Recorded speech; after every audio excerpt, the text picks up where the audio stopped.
Morning. രാവിലെ എന്നാണോ പരിപാടി? കാപ്പൂടിയൊക്കെ കഴിഞ്ഞോ? എന്തൊക്കെയുണ്ട് എല്ലാവർക്കും വിശേഷമൊക്കെ?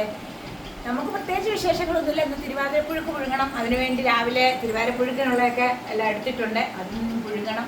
പുഴുങ്ങി കഴിയുമ്പോൾ ഉച്ചയ്ക്ക് നിങ്ങളെ തിരുവാതിരപ്പുഴുക്ക് കാണിക്കാം. ചെറിയ വീഡിയോ ഇട്ടിട്ടുണ്ട്, അത് കാണണം. പിന്നെ വലിയ വീഡിയോ പുറകെ ഇടുന്നുണ്ട് പുഴുക്കുണ്ടാക്കുന്നത്, അതൊക്കെ എല്ലാവരും കാണണം. അയ്യോ, കേശുകുഞ്ഞിൻ്റെ ബിസ്ക്കറ്റും മാത്രമാണ് കേശുകുഞ്ഞെടുത്ത് എറിയുമായിരുന്നു. പിന്നെ എല്ലാവർക്കും സുഖമാണെന്ന് വിശ്വസിക്കുന്നു. എല്ലാവരും നമ്മുടെ വീഡിയോ എല്ലാം കാണണം, അതിന് ലൈക്ക് അടിക്കണം, നമ്മളെ എല്ലാവരും സപ്പോർട്ട് ചെയ്യണം. പിന്നെ ഇന്ന് നമ്മൾ രാവിലെ ഇന്ന് ഉണ്ടാക്കിയത് ഗ്രീൻ ബീൻസ്. ഇന്ന് നമ്മൾ ചേറെ ഗ്രീൻ ബീൻസ് വെച്ചായിരുന്നു. അതെടുത്ത് പകുതി എടുത്ത് പിച്ചി വെച്ചു. അതിപ്പം ചൂടാക്കിയിട്ടുണ്ട്. എന്നിട്ട് മോനിപ്പം അവന് പുട്ടിൻ്റെ കൂടെ മീൻകറി മതി എന്ന് പറഞ്ഞു. പുട്ടും മീൻകറി ഒരു കോമ്പിനേഷൻ. പക്ഷേ ദേവും രാവിലെ വേണ്ടാന്ന് പറഞ്ഞു. അത് ആ മീൻ ഇന്നലെ കഷ്ണം മീൻ മേടിച്ച് കറി വെച്ചിട്ടുണ്ട്. അതിൻ്റെ മോൻ അത് മതി പറഞ്ഞു. പിന്നെ കേശുകുഞ്ഞിനെ ഇപ്പം വേണം, പുറ്റ് വേണം. കേശുകുഞ്ഞ് പുറ്റ് ചിന്നാൻ പോവാണ്. അങ്ങനെ കേശുകുഞ്ഞിനെ എല്ലാവരും ഒന്ന് കണ്ടേ. എന്നിട്ട് കേശുകുഞ്ഞിന് പുട്ട് കൊടുക്കണം. ഞാൻ അവനായി കാണിക്കുന്ന നാടാ നാടാ പുട്ട് നാടാ നാ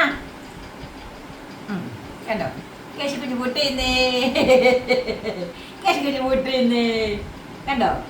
പിന്നെ എല്ലാവരും രാവിലെ സന്തോഷത്തോടെ ഇരിക്കുന്നു വിചാരിക്കുന്നു. നമുക്ക് രാവിലെ കഴിച്ചേക്കാം. നിങ്ങളും ഓടി വാ, നമുക്ക് രാവിലെ പുട്ടും ഗ്രീൻ ബീൻസ് കറിയും കഴിക്കാൻ. എല്ലാവരും ഓടി വായോ, കഴിക്കാം.